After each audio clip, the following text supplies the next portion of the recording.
उर्दू के पेपर में full marks लेने के लिए सबसे पहले तो सब एमसीक्यूज करेक्ट करना ज़रूरी है।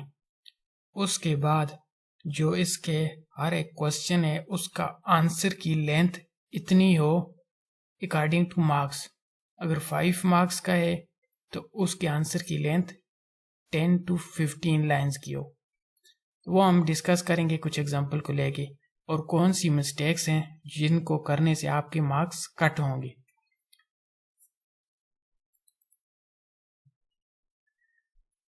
एमसीक्यूज आप किस तरह से करेक्ट कर सकते हैं, उसके लिए बेहतरीन तरीका है कि आप प्रीवियस पेपर्स के एमसीक्यूज को लाजमी रीड करें और उससे ये समझने की कोशिश करें कि एमसीक्यूज कहाँ कहाँ से आते हैं। एक चैप्टर के जो आथर होता है, जो मुसन्नफ है, उससे भी कोई ना कोई एमसीक्यूज आता है, या चैप्टर के नाम पूछा जाता है या उसके मुसन्नफ का नाम पूछा जाता है। गज़ल से एमसीक्यूज आता है, उसके मुसन्नफ के नाम पूछा जाता है। और जो हमारे पास नज़म और गज़ल्स होते हैं उनकी जो एक्सरसाइज में कुछ ग्रामर्स होते हैं, ग्रामर से रिलेटेड जो क्वेश्चन होते हैं उनसे भी 1-2 एमसीक्यूज आते हैं। तो जब आप 3-4 पास पेपर के एमसीक्यूज रीड कर लेंगे तो आपको एक अच्छा आइडिया हो जाएगा कि वो एमसीक्यूज कहाँ कहाँ से आते हैं। तो इस तरह से उसकी प्रिपरेशन कर लें। हम अब देखते हैं कि सब्जेक्टिव पार्ट में सबसे पहले जब आप इसका आंसर स्टार्ट करें तो उसका तरीका ये हो, क्वेश्चन नंबर, जोज नंबर, और जब एक आंसर कंप्लीट हो तो नीचे लाइंस लगा लें। लेकिन ये जो आंसर गिवन लिखा हुआ है यहाँ पे, इससे पॉसिबिलिटी कम है कि आप फुल मार्क्स लें। तो फुल मार्क्स लेने के लिए इसके आंसर को हम किस तरह से लिखेंगे, एग्जाम्पल ले लेते हैं। यहाँ पे हमने 9 पार्ट है हमारे पास, तो 9 पार्ट को अटेम्प्ट करना है। लेकिन इससे भी पहले, पेपर शुरू करने से पहले आप ये डिसाइड कर लें कि पेपर के जितना हमारे पास टाइम है और जितने क्वेश्चन अटेम्प्ट करने हैं उसका टाइम के मुताबिक उसको डिवाइड कर लें। जिस तरह से यहाँ शॉर्ट क्वेश्चन के लिए 10 मिनट और लॉन्ग क्वेश्चन के लिए 20 मिनट अगर आप दे दें तो ये इन टाइम कंप्लीट हो सकता है। अब इसकी प्रेजेंटेशन इससे भी और बेहतर किस तरह से करें।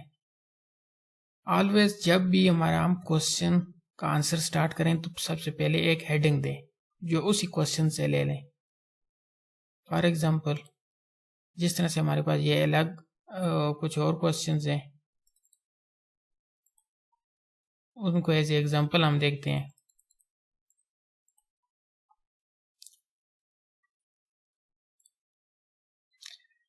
जैसे एक ये क्वेश्चन है हमारे पास कि गुलाम को जब बेगम साहिबा ने दस्तरखान पर बिठाया तो उसके साथ क्या वाक़या पेश आया। तो ये मेन हेडिंग दे दें जो कि क्वेश्चन से ही ली गई है, उसकी डिटेल लिखें। फिर आगे क्वेश्चन का दूसरा पार्ट क्या है, वाक़या है, वाक़ये की हेडिंग दे दें। और फिर उसके बाद गुलाम और बेगम साहिबा उनके दरमियान जो मकालमे हुआ। अब यहाँ पे आप देख सकते हैं 3 हेडिंग्स बन गई हैं। तो 3 हेडिंग्स बना के इसकी अच्छे से इस तरह से प्रेजेंटेशन दे दें। तो जहाँ से ये ख़त्म हो उसके नीचे लाइन लगा लें।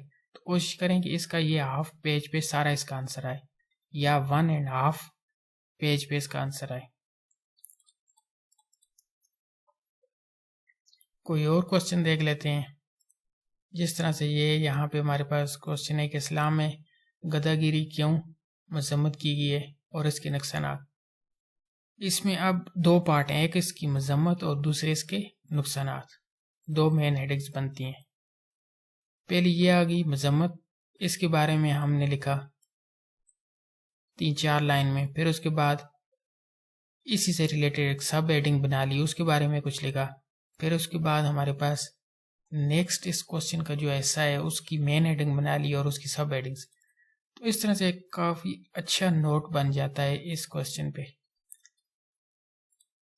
तो इस तरह से एक बेहतरीन नोट बनाएं और नीचे लाइंस लगाएं, क्योंकि मार्क्स हमेशा कट होते हैं।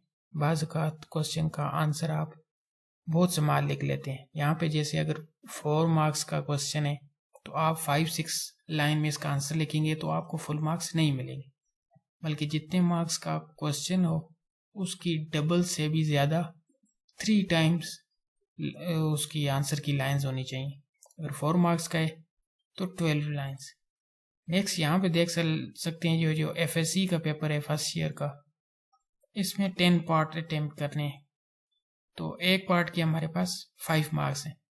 तो प्रीवियस जो 10th क्लास का था उसमें हमारे पास 4 मार्क्स थे। यहाँ पे 5 मार्क्स होने की वजह से हम इसका आंसर 15 लाइन में लिखेंगे।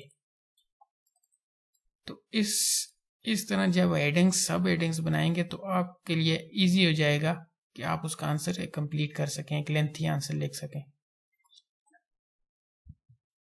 इसके बाद क्विकली इसके दूसरे पार्ट्स को देख लेते हैं। जिस तरह से ये यहाँ पे स्टार्ट हुआ 10 मार्क्स का, इसमें सियाक़ुत सुबाग हमारे पास होना चाहिए 8 से 10 लाइन का, और जो उसकी जो तशरीह हो वो डबल हो उसके। अगर 8 लाइन का सियाक़ुत सुबाग है तो हमारे पास 16 लाइन्स की तशरीह होनी चाहिए। तो इसी तरह अगर हम मकालमा अगर लिखते हैं तो मकालमे के यहाँ पे कितने मार्क्स हैं हमारे पास, जितने मार्क्स हैं उसके 3 टाइम से ज़्यादा होना चाहिए विद इन अ टाइम। जो टाइम आप उस क्वेश्चन के आंसर के लिए आपने रखा हुआ उसमें मैनेज कर सकते हैं। अगर जैसे ये हमारे पास 10 मार्क्स का मकालमा होता है तो आप उसके लिए 30 लाइंस के लिए लिखें। 5 मार्क्स का है तो 15 to 20 लाइंस में उसका आंसर लिखें। एक क्वेश्चन की अच्छी प्रेजेंटेशन जिस तरह से यहाँ पे है, और दूसरी चीज़ ये है कि उसकी जो लेंथ है अकॉर्डिंग टू मार्क्स वो बहुत ज़्यादा मैटर करती है उस क्वेश्चन में, उस पेपर में अच्छे मार्क्स लेने के लिए।